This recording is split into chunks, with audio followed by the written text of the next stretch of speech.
Le lendemain, quand ils quittèrent Béthanie, il eut faim. Voyant de loin un figuier qui avait des feuilles, il alla voir s'il y trouverait quelque chose. Mais en s'approchant, il ne trouva que des feuilles, car ce n'était pas la saison des figues. Alors il dit au figuier, que jamais plus personne ne mange de tes fruits. Et ses disciples écoutaient.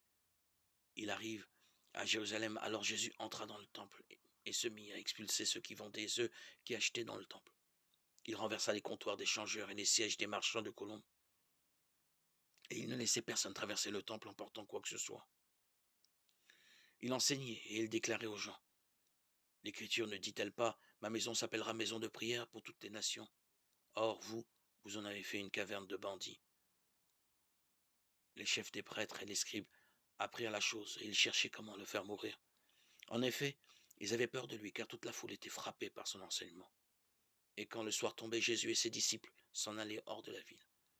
Le lendemain matin, en passant, ils virent le figuier qui était desséché jusqu'aux racines. Pierre, se rappelant ce qui s'était passé, dit à Jésus, Rabbi, regarde, le figuier que tu as maudit est desséché. Alors Jésus leur déclare, ayez foi en Dieu. Amen, je vous le dis, tout homme qui dira à cette montagne, enlève-toi de là et va te jeter dans la mer, s'il ne doute pas dans son cœur, mais croit que ce qu'il dit va arriver, celui-là lui sera accordé.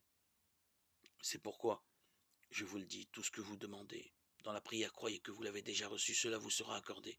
Et quand vous êtes là en train de prier, si vous avez quelque chose contre quelqu'un, pardonnez-lui, pour que votre Père qui est aux cieux vous pardonne aussi vos fautes. Marc 11, 12, 25.